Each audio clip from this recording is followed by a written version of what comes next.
The carriage did not stop at the great door. That was the first thing she noticed and the thing she would remember longest. How the driver had been instructed to bypass the sweep of gravel where a duchess ought to have been set down, and to take the north lane instead, the one used for coal and coffins. Margaret Ashcombe pressed her gloved hand flat against the cold pane and watched the west face of Wycliffe House recede in the dusk, its windows lit for the party she had been told she must not attend. Somewhere behind that glass, her husband was pouring wine for people who had been laughing about her since the announcement of the match. She was a large woman. That fact had been said aloud in her hearing so often it had become a kind of weather. One did not argue with rain. She sat straight-backed against the seat, because slumping would have creased the traveling gown she had chosen with more care than the occasion deserved, and because she had learned as a girl that a woman of her size who bent forward in company gave the room permission to describe her. So she kept her spine and her chin and her breath, and she watched the last of her husband's house vanish behind a stand of yews planted, she suspected, precisely to hide the servants' entrance from the drawing-room windows. The letter that had banished her lay folded inside her reticule. She did not need to read it again. She had read it 3 times before she understood, which is to say, she had read it 3 times because she understood it once and could not accept it. Julian Wycliffe, the 7th Duke of Ashcombe, requested that his wife take up residence at Fenmore Lodge, in the north, until such time as the season concluded and the household could be reordered. There would be, the letter said, a small allowance for her comfort. It would be sufficient. It was signed with his full name and his seal, as though she were a tenant who had failed to pay 10 weeks married. That was the arithmetic. But you must understand, child, that some stories do not begin at the wedding. They begin at the moment a woman puts her hand on the door of a locked room and finds, against all sense, that it opens under her palm. That night was still ahead of her. On the road to Fenmore, Margaret Ashcombe did not yet know she was walking toward it. She only knew she had been sent away, and that she must not weep in front of a coachman she did not know. She did not weep. She was very good at not weeping. Fenmore Lodge, when they reached it 2 days later, was smaller than she had feared, and colder than she had prepared for. It sat on the shoulder of a hill, above a village called Little Ash, and the road up to it was rutted, with the kind of neglect that only comes when no one of importance has driven that way in a decade. The steward who met her at the door was a man of perhaps 60, with the shoulders of someone who had once carried more than his rank required. He introduced himself as Thomas Rooke, apologized for the state of the fires, and did not at any point look at her body the way strangers usually did. She noticed that. She noticed everything that first evening, because noticing was what she had, instead of a friend. "Your Grace," he said, when he had shown her to a chamber that had clearly been aired in a hurry, "we were told to expect you." "We were not told how long, nor was I told, Mr. Rooke." "Ah." He set down her small trunk. She had brought little. There had not been time. "Then, we shall make you comfortable for as long as you require. Is the roof sound?" He blinked, then answered with the seriousness she had, without realizing, hoped for. "Sound in most places. Wanting in one." "Which one?" "The East Gallery, your Grace." "Close gation." His late Grace's mother was fond of it, and had the roof reworked in slate that is not held. It leaks when the wind is from the sea. "Then we will not use the East Gallery until it is repaired." "Is there a fire in the kitchen?" "There is." "Then I will take my supper there tonight, if the cook has no objection." He looked at her for a long moment. His face did not soften. "Exactly, but something behind it settled." "The cook is my sister, your Grace. She will have no objection." "She will be glad." Margaret allowed herself, for the first time since the carriage door had closed on her at Wycliffe House, the smallest of true breaths. "Then I shall go down."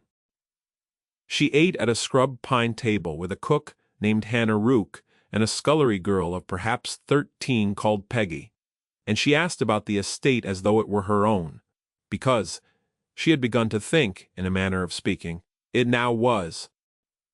She learned that Fenmore held 4 tenant farms, all struggling, that the last steward before Rook had left owing money to the village blacksmith, that the schoolmaster in Little Ash had died in the winter and had not been replaced, that the previous duke had visited the lodge twice in his lifetime, and the present duke never at all. She learned that the villagers called it the Forgotten House, and that they said it kindly because the alternative was to say it bitterly.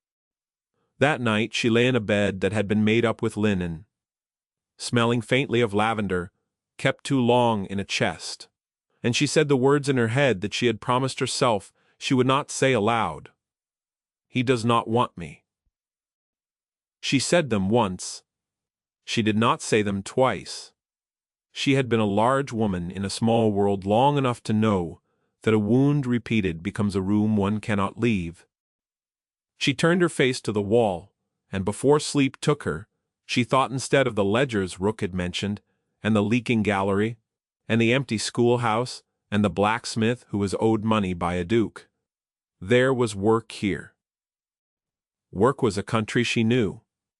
In the morning she wrote to her father's old solicitor in York, not to her husband, and asked him to send her, discreetly, copies of the settlement made at her marriage. She was the daughter of a manufacturer who had died wealthy and unfashionable, and her portion had been considerable. She had signed what she was told to sign, because she had been told a wife's signature was a formality. She was no longer certain she believed that. She found, no longer certain of a great many formalities she had once accepted. That first week, she walked the estate on foot, which caused Rook some visible pain, until he understood she meant to keep doing it. She was a stout woman in unfashionable boots, and she walked slowly, but she walked far, and she talked to everyone she met. She spoke to the tenant at Longbarrow, whose thatch was failing, and whose wife was pregnant with a 4th child. She spoke to the widow at Ashbridge, whose cow had gone dry, and who was too proud to say she was hungry. She spoke to the blacksmith, and named the sum his ledger claimed he was owed, and told him he would have it within the fortnight, and she watched his face do a thing she had not caused a man's face to do in a long time: soften, and believe her. She did not tell them she was the duke's discarded wife. They knew. Villages always know. But she did not offer it, and after the first 2 days no one offered it back to her, which is a courtesy that costs a village a great deal, and which she felt as a warmth against her ribs whenever she thought of it. At the end of that first week, she opened the estate's ledgers, and found them, as she had suspected, a mess, not a fraud. Rook was too honest for that, but the slow silting of neglect. Rents uncollected because no one had troubled to send, rents forgiven because a tenant had wept and no record had been made of it, repairs paid twice, repairs not paid at all, a schoolmaster's stipend, still on the books 3 years after his death. She sat with those ledgers for 6 days. She had a gift for numbers. Her governess had once called unbecoming in a young lady of her prospects. She had never stopped using it. By the end of the 6 days she had a picture of Fenmore that no one had held in their head for perhaps 20 years, and a list of what could be done, in what order, for what cost, from what fund. She had. Also, she realized, stopped listening for the sound of a carriage on the north lane. That was a small mercy. She noted it and moved on. Now here is the thing about the Duke of Ashcombe, and the storyteller will not pretend otherwise. He was not, in the ordinary sense, a cruel man. He was a frightened one, who had been trained to call his fear by other names. His father had been a man of iron rules and cold rooms, and Julian had learned, before he was tall enough to reach the mantel, that feeling was a kind of trespass. He had married Margaret because his trustees had put a document in front of him and said the estate required it, and the girl was respectable, and her money would settle 3 separate encumbrances his father had left him. He had married her without looking at her properly, which is a sentence one may say of a great many husbands, and which does not usually end in exile. In his case it had ended in exile, because 6 weeks after the wedding, his mother, the Dowager Duchess of Ashcombe, a woman who spoke of her son's marriage as one might speak of a cough one had failed to shake, had begun a campaign of small, precise remarks, had absorbed like a man absorbing a slow poison. At least the linens will be well kept. He had heard his mother say that at a dinner, and had said nothing. He had gone to bed that night, and lain awake, and told himself he had said nothing because there was nothing to say, and he had woken in the morning to a letter from his mother, suggesting that the North Estate had been too long without a mistress, and that Margaret, dear Margaret, might be so useful there. He had signed the letter she drafted for him, because signing was easier than the argument. He had told himself he would follow in a fortnight and explain, and he had not followed because a fortnight had become a month, and a month had become a season, and the drawing-rooms of London had been kind to him and cruel about her, and it had been easier to stay where cruelty did not sit at his own table. He had noticed, though. He noticed the servants' tired hands at his club. He noticed the laughter pitched a shade too loud when his wife's name came up. He noticed his mother's small satisfaction whenever a letter arrived from Fenmore, and he did not open it in her presence. He noticed that he was not opening the letters at all, and that the not opening had begun to feel like something he was doing on purpose, and he did not, at first, examine why. Men are slow, child, and dukes are slowest of all. Grief and pride make fools of the cleverest of us, and Julian Wycliffe had inherited a great many debts of feeling from his father, and had discharged both those and his money badly. He was still, at that point in the story, several months from being ready to open a letter. Margaret, who did not know any of this and would not have been consoled by knowing it, had by the end of her 2nd month at Fenmore begun to do a thing that neither Rook nor Hannah nor the village had expected. She had begun to build. She began with the schoolhouse.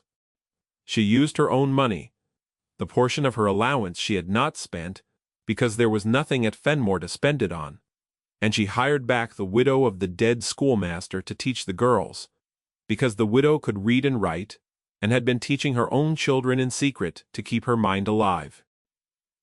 She sent to York for slates and primers. She rewrote the roof of the schoolhouse with slates from the leaking gallery, because a duke's east gallery could wait, and a village's children could not.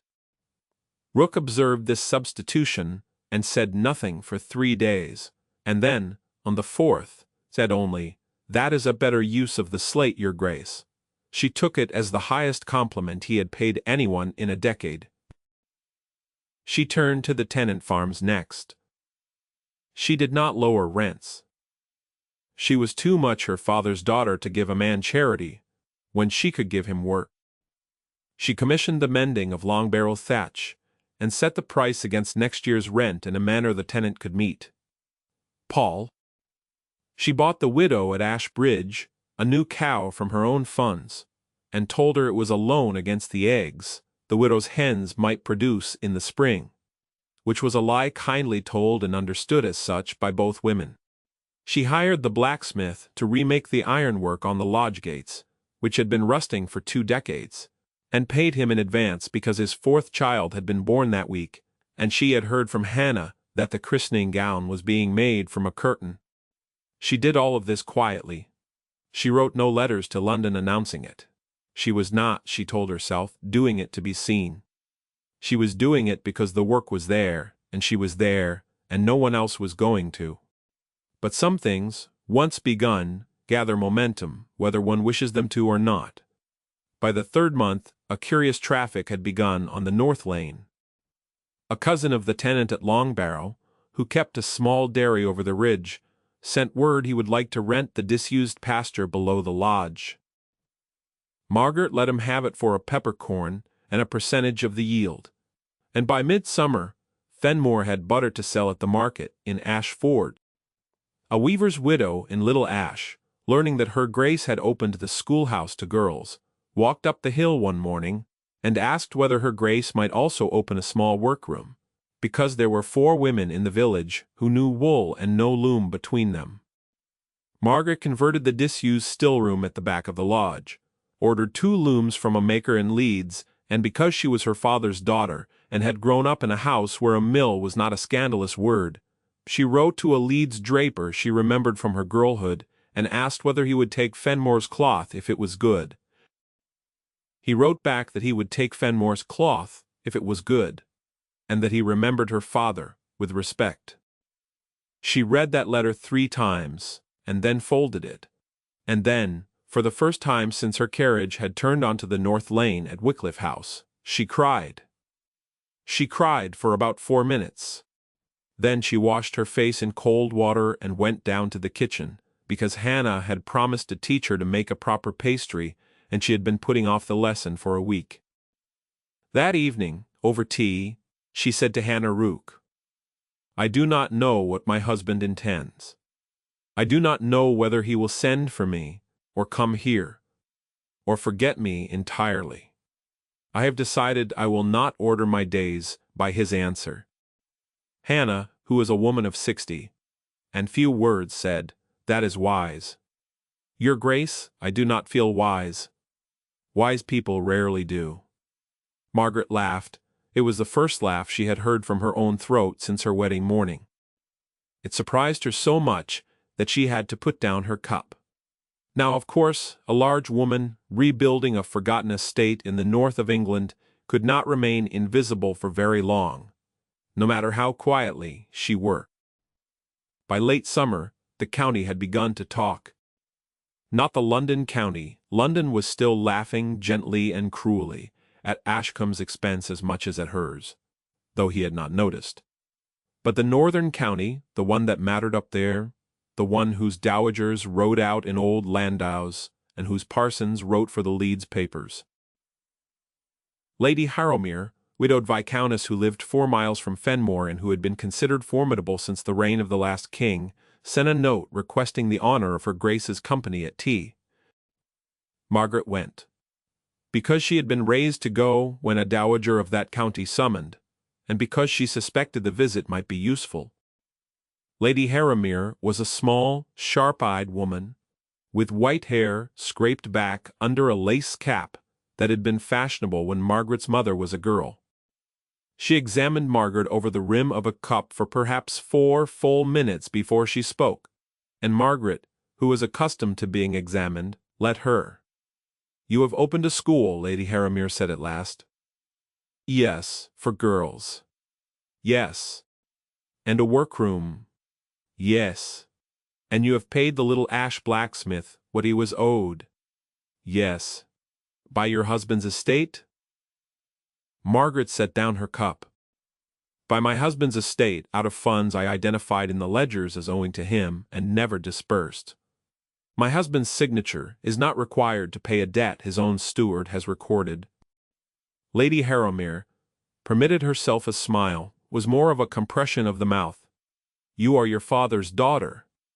"You knew my father." "I knew of him. He built a mill in Bradford that treated its women better than most drawing-rooms treat theirs. I have kept a small interest in such matters." Margaret felt a heat rise behind her eyes, and refused to let it reach her face. "You are kind to say so." "I am not kind, Duchess. I am accurate. There is a difference, and you would do well to learn it." The old woman set down her own cup. "You will be talked about. You are being talked about already. The question is whether the talk will run to your husband, before or after he has made a bigger fool of himself." "I do not," Margaret said carefully, "wish to make a fool of my husband." "No. But he is going to make a fool of himself, with or without your assistance. Men of his sort usually do. The kindness, since you seem to have a use for the word, will be to make sure that when he has finished, there is still a marriage to come home to. Or not, as you decide." She paused. You have decided nothing yet, I see. No. Good. Do not decide in a hurry. Fenmore has waited a long time for a mistress. It can wait a little longer for a duchess. Margaret drove home that afternoon, and sat in the parlor of Fenmore Lodge, with her hands folded, and thought for a long time about the shape of her own life. She had married a man who had not asked her a single question about herself before the wedding. She had accepted that as the fashion of the class she had been marrying into. She had gone into his house prepared to be useful, prepared to be quiet, prepared to be, at best, tolerated. She had been dismissed within 10 weeks. She had come here expecting to fold slowly into the wallpaper of a house no one visited. Instead, she had found in the ledgers and the leaking roof and the widow's cow and the schoolmaster's grave a country she could inhabit, not a country of her husband's making, a country of her own. She wrote to her father's solicitor again. She asked for a full accounting of what remained of her personal fortune. The portion not settled on Ashcombe, the small independent sum her father had, with a manufacturer's suspicion of aristocratic finance, tied up in trust for her own use. She learned it was larger than she had remembered. Her father, who had known his class better than his daughter had left her enough to live independently, if she chose. She did not immediately choose. But she noted, with a strange kind of stillness, that the choice existed. Autumn came.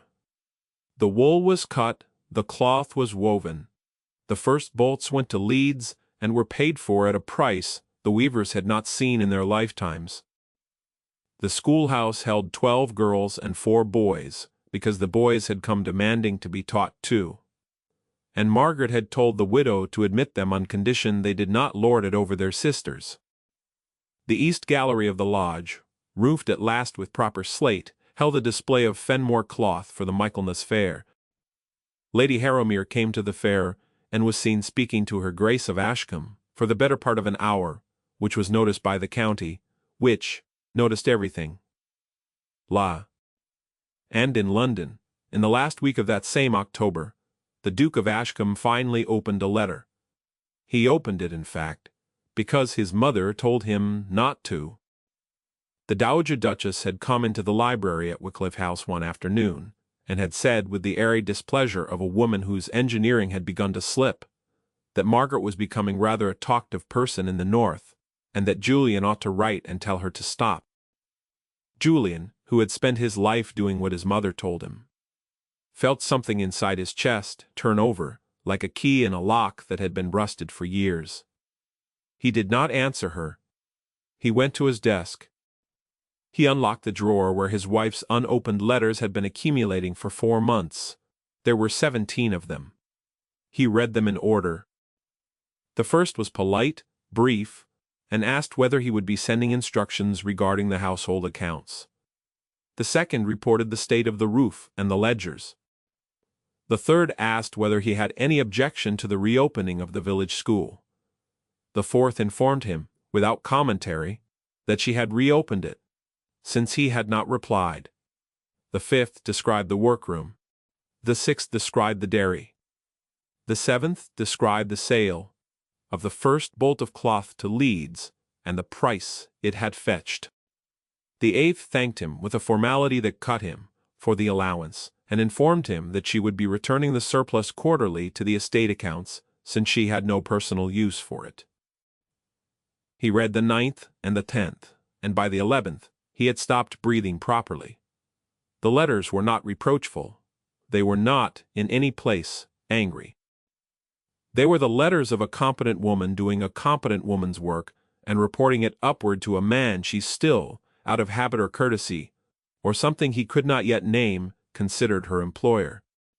The 17th was dated 3 weeks earlier. It read, in full: Your Grace, the Michaelmas fair was successful. Lady Harrowmere attended and was gracious. I do not know how long you intend me to remain at Fenmore. I have made arrangements that will continue in my absence, if that should become necessary, and I have provided for the schoolmistress and the weavers, regardless. I hope you are well. Julian, read this last letter 3 times. And then he sat with his forehead pressed against the heel of his hand for a very long time. Then he rang for his valet and said, in a voice the valet had never heard him use, that he would be leaving for the north in the morning. His mother heard.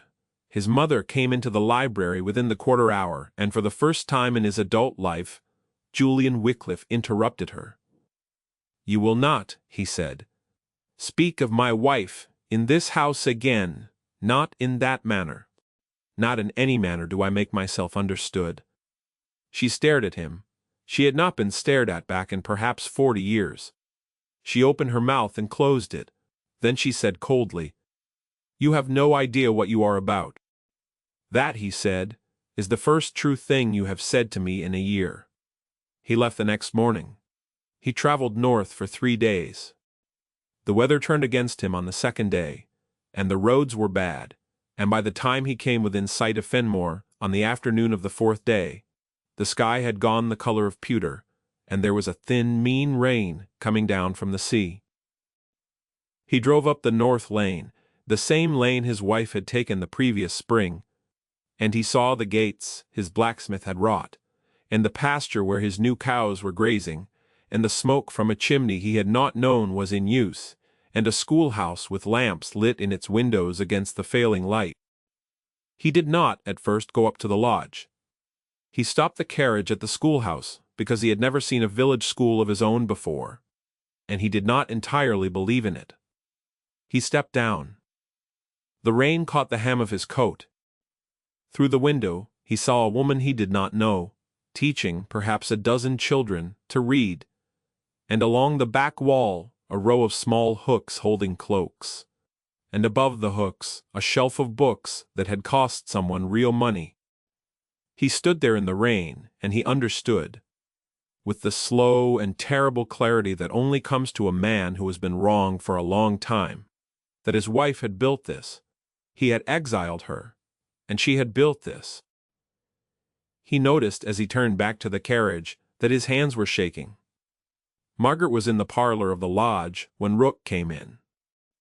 She had a ledger open on her lap and a pen in her hand, and she looked up at his face and knew before he spoke that something had shifted. "Your Grace," Rook said, "the Duke's carriage is at the schoolhouse gate." She set down the pen with great care. "Is it?" "Yes, Your Grace, thank you, Mr. Rook."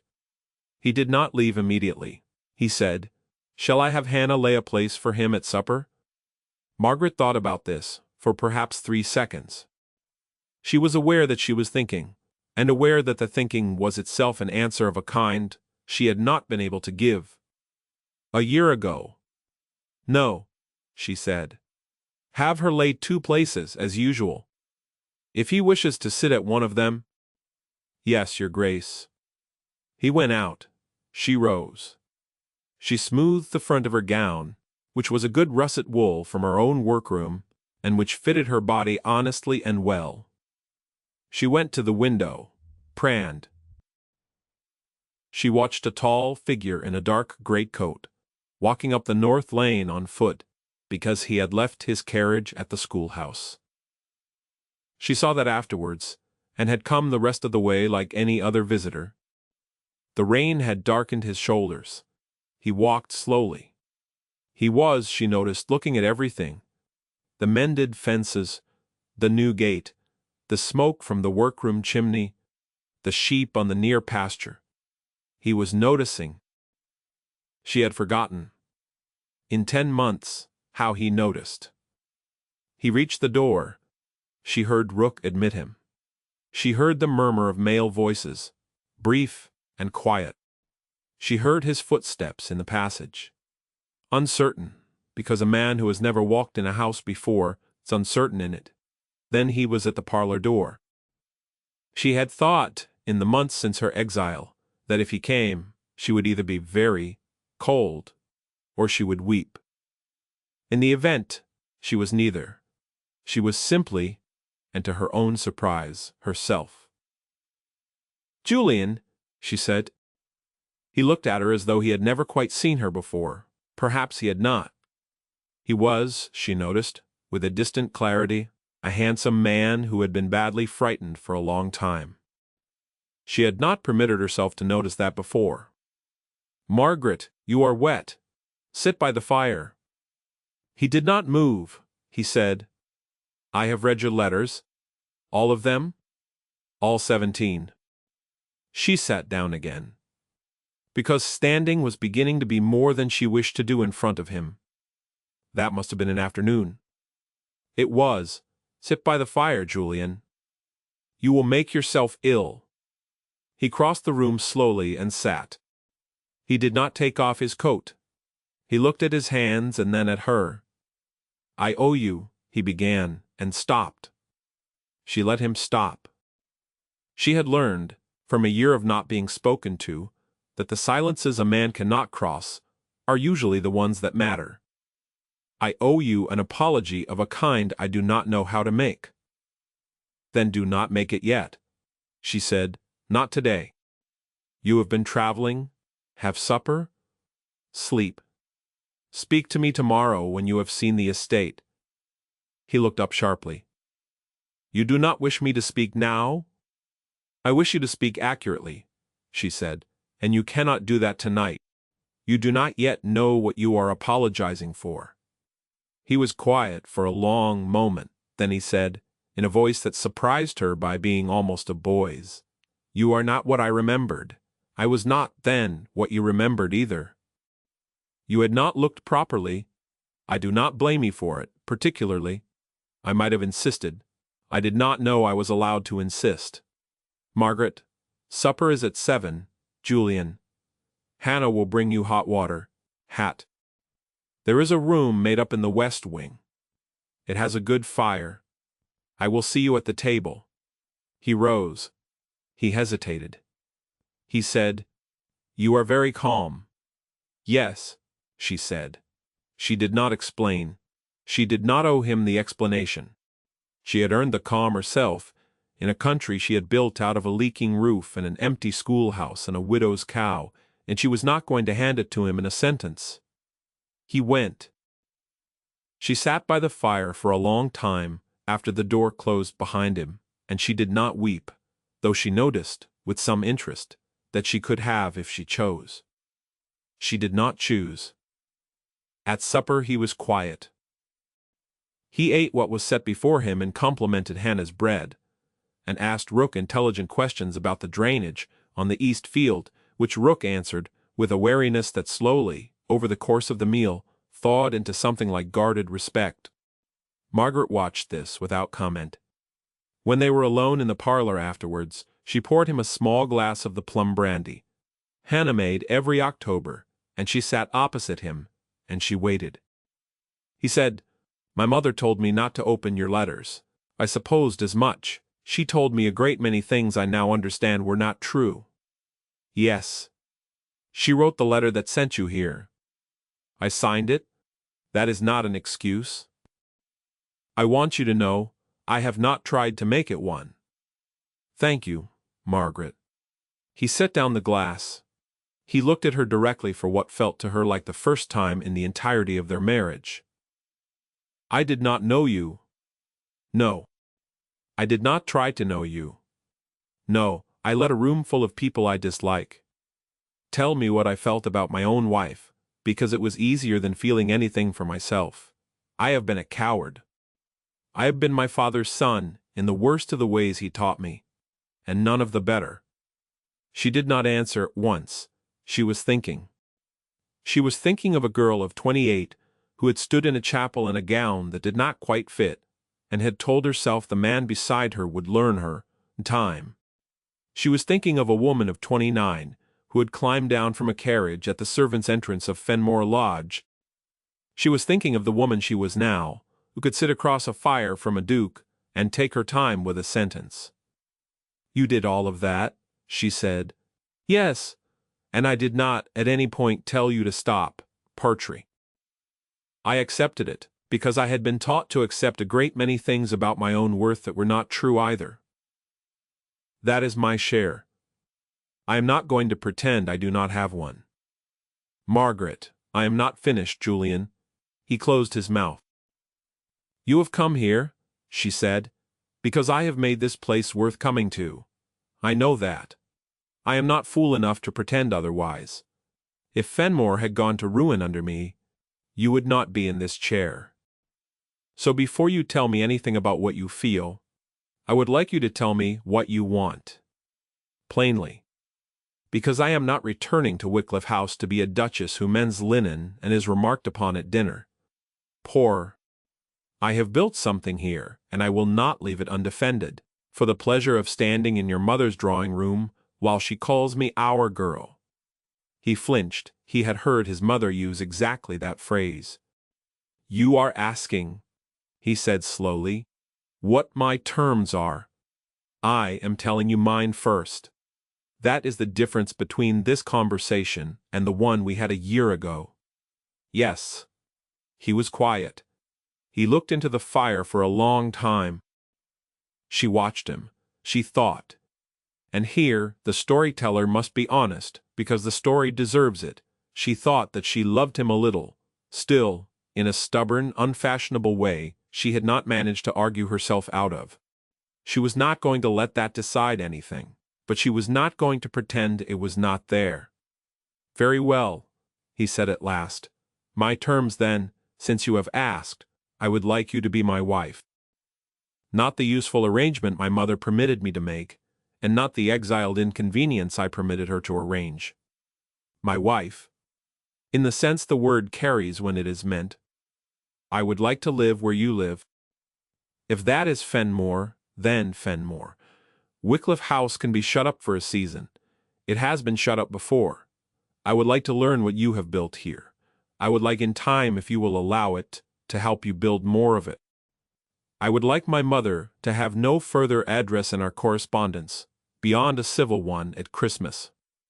I would like to be, in the language of your father's country and not of mine, useful. He stopped. He took a breath. He said, I would like all of that, whether or not you can bring yourself to love me. That is not a condition. I will not offer you conditions. I have used up my portion of those. She looked at him for a very long time. I have. You have not, she said, told me the important part. Which part? Whether you love me. He looked down. Then he looked up. He said, I did not know I did. Until I opened the 17th letter. That is a terrible answer, and I know it. But it is the true one. I have loved you for some time, I think. In the manner in which a man loves a country he has never been to, and has been told all his life is beneath him.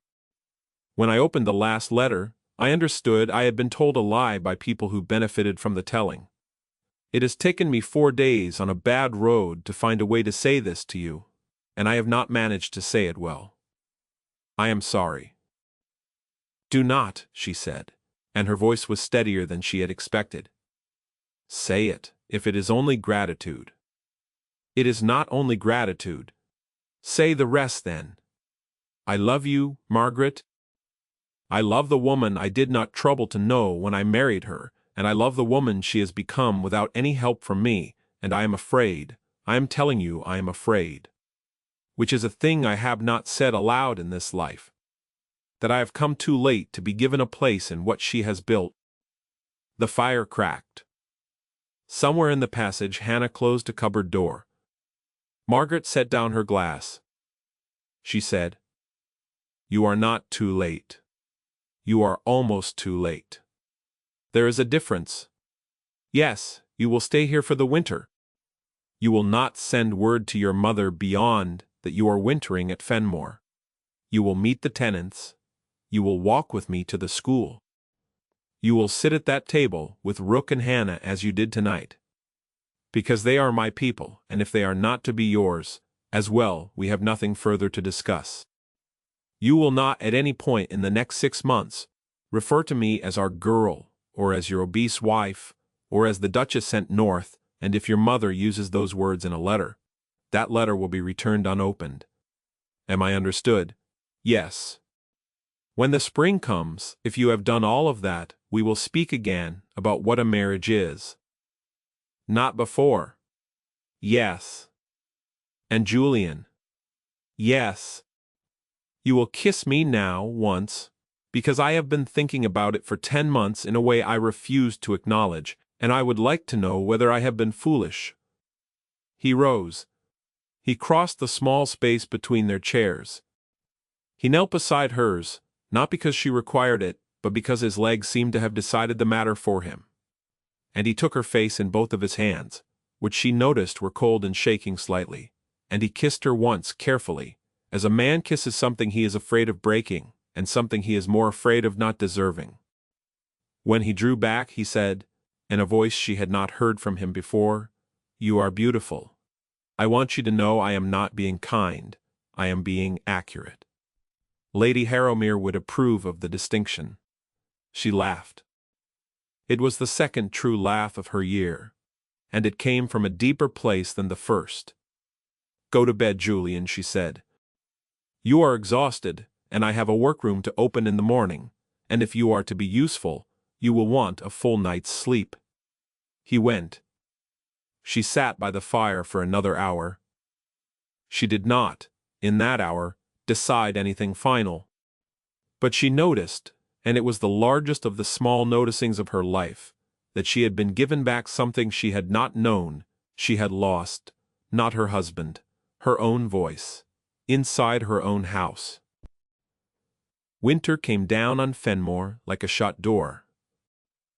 The snow lay deep on the north lane, and the sheep were brought in close, and the schoolhouse ran a stove that ate wood, at a rate the widow schoolmistress found alarming, and Margaret found reasonable. Julian stayed. He did not go south for Christmas. He wrote to his mother once, a civil letter of 6 lines, and he did not open her reply, which came back thick with reproach, and which Rook, on Margaret's quiet instruction, filed unopened in a drawer that Margaret privately thought of as the drawer of things that no longer required an answer. He walked with her to the school. He sat with Rook over the drainage plans and learned, with a humility that surprised him more than it surprised her, that his own steward knew a great deal about a great deal. He met the blacksmith and paid him, in person, a further sum against the ironwork of the lodge's inner court, and shook the man's hand, as though the man were his equal in every way that mattered. Which, and this the blacksmith told his wife that evening, and his wife told Hannah, Chan, and Hannah told Margaret, was the first time in the man's life a duke had done so. He also, and this was harder, learned Margaret. He learned that she rose before the household, and did her ledgers by candle before breakfast, because she liked the quiet.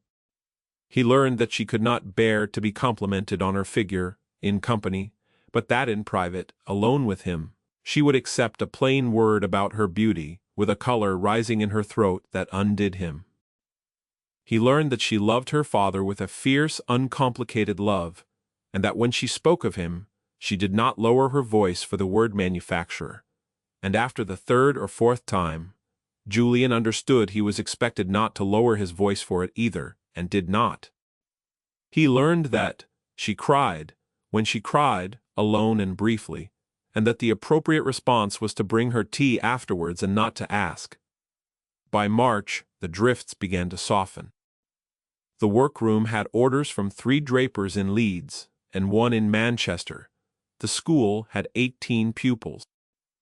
Lady Harrowmere had ridden over twice in the worst of the weather, and had said on the second visit, in the tone of a woman handing down a judgment older than the county itself, that Fenmore had not looked so well in her lifetime, and that Margaret Ashcombe was the making of the north side of the shire.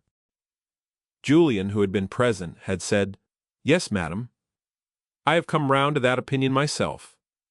Lady Harrowmere had looked at him for a long, sharp moment, and had answered, "I am pleased to hear it, Ashcombe. It has taken you long enough." He had said, "It has, madam." She had almost smiled. In April, a letter came from London, not from his mother but from his solicitor, informing him that the Dowager Duchess of Ashcombe was writing to certain of her acquaintances, suggesting that her son had been kept in the north against his will by a wife who had, in the manner of women of her sort, seduced him with the management of his estate. The solicitor, who was a decent man, felt obliged to pass on the substance of these letters because they touched on the succession and could not be ignored. Julian read this in the parlor after breakfast. He handed it to Margaret without speaking. She read it once, slowly. She set it down. "Well," she said. "Yes, I had wondered when she would try. I had not. That is my failing, not yours. What do you wish to do?" He said, "I wish you to tell me what you wish to do, and I will do that. That is not evasion. That is a promise. She is my mother, but this is your name." Margaret thought for a long time, then she said, "We will go to London for a week. We will attend one dinner, at a house of my choosing, not hers. We will not stay at Wycliffe House.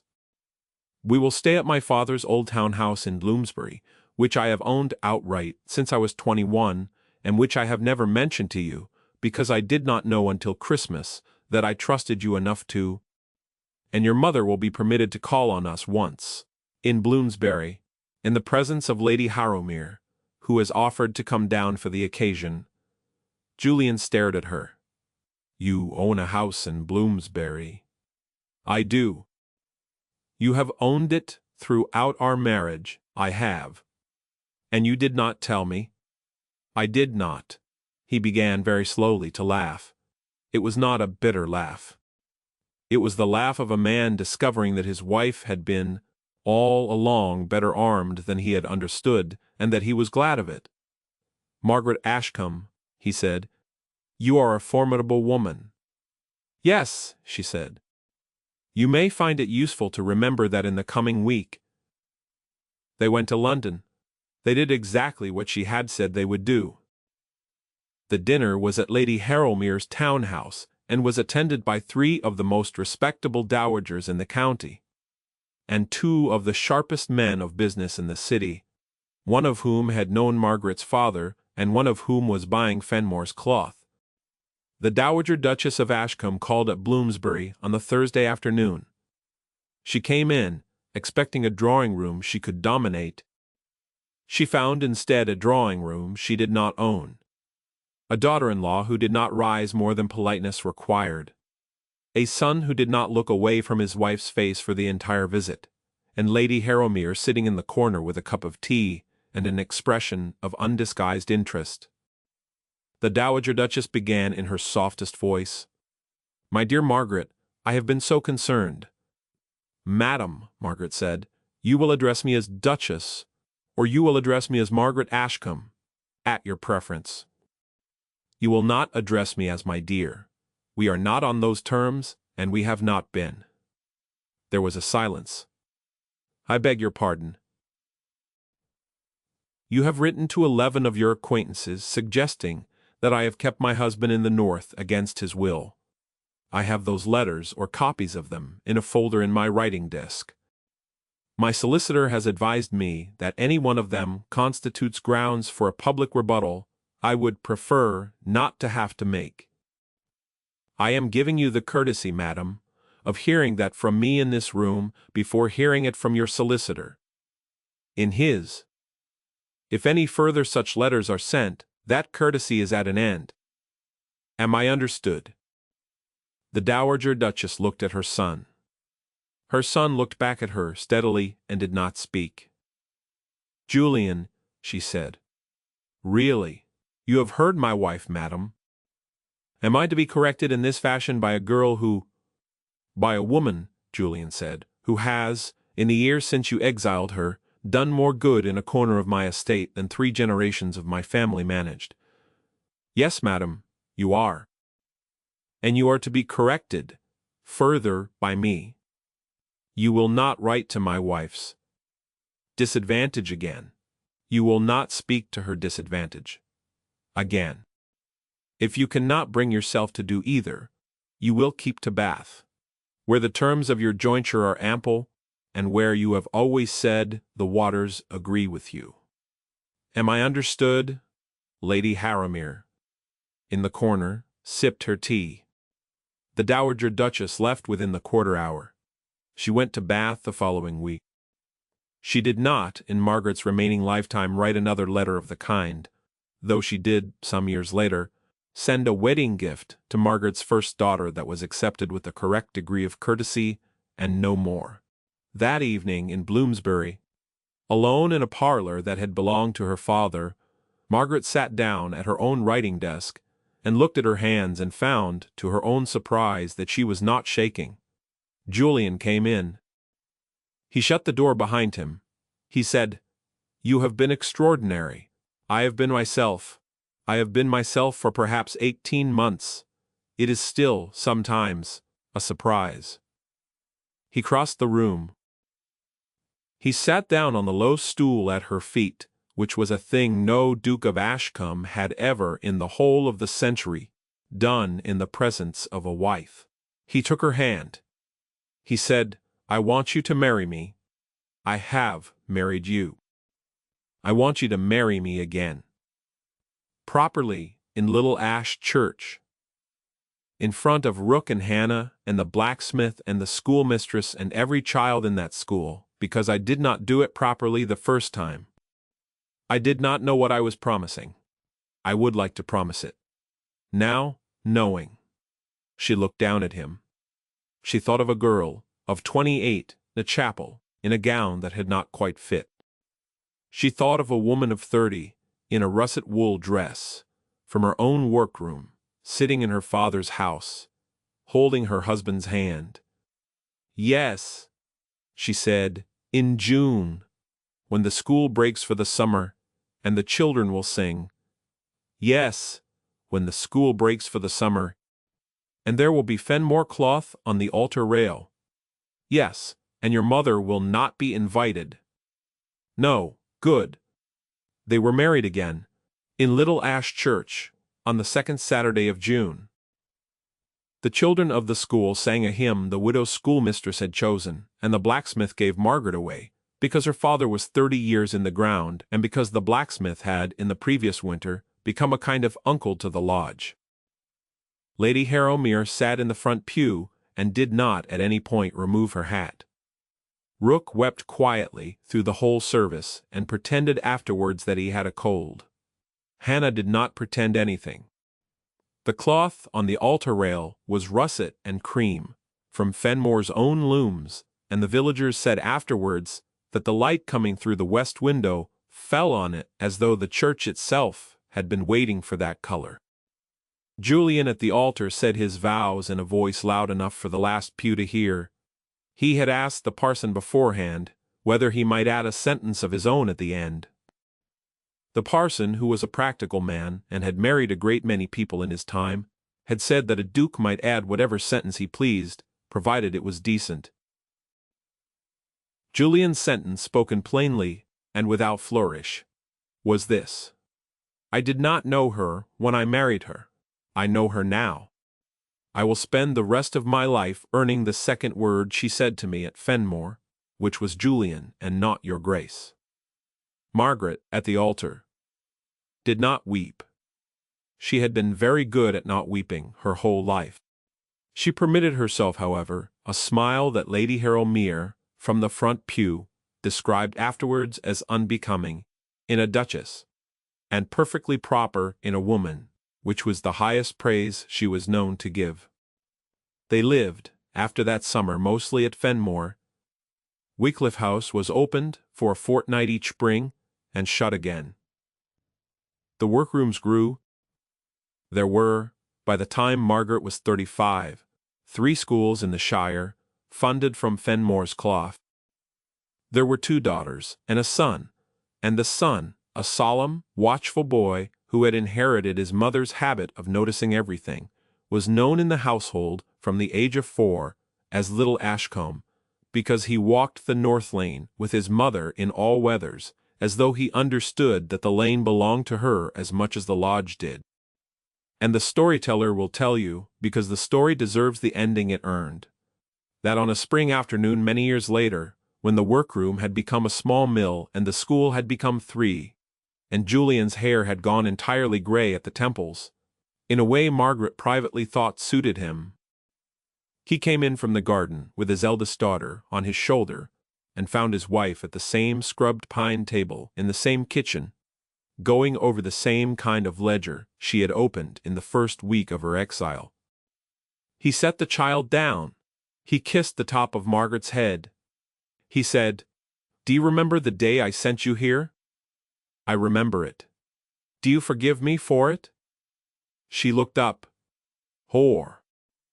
She considered the question honestly, as she had learned to consider all his questions, honestly, because he had earned honest answers. "I do not forgive you for the sending," she said. "I do not think I can. I forgive you for everything since, and I am grateful for the sending, though that is a different thing from forgiving it.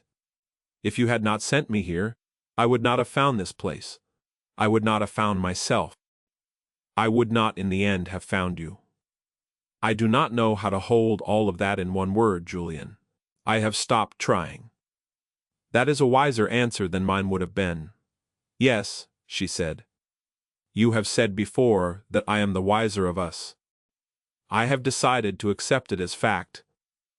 He laughed. He sat down opposite her. Their daughter climbed into her mother's lap and put a small, sticky hand on the ledger. Outside, on the north lane, the wind was from the sea. The east gallery of the lodge, roofed long ago in slate from the schoolhouse, was dry. The bells of Little Ash Church were ringing for something. A christening. A market. A wedding. One of the many small reasons a village rings its bells, and the sound carried up to the lodge, and settled there, as sound settles in a house that has learned to be lived in. Margaret Ashcombe, who had been exiled to a remote estate, for the crime of being a large woman her husband had not troubled to look at, had built, in the country of her own making, a life that was not a rebuttal and not a revenge, and not in the end even a triumph, exactly. It was simply a life. Chosen, made, kept. She had not been given it. She had not been forgiven into it. She had built it out of a leaking roof, and an empty schoolhouse, and a widow's cow, and a blacksmith's unpaid bill, and her own refusal, in a cold carriage on a cold road, to weep in front of a coachman she did not know. She had, in the language of the storyteller who has been with her the whole way, stayed. She had stayed,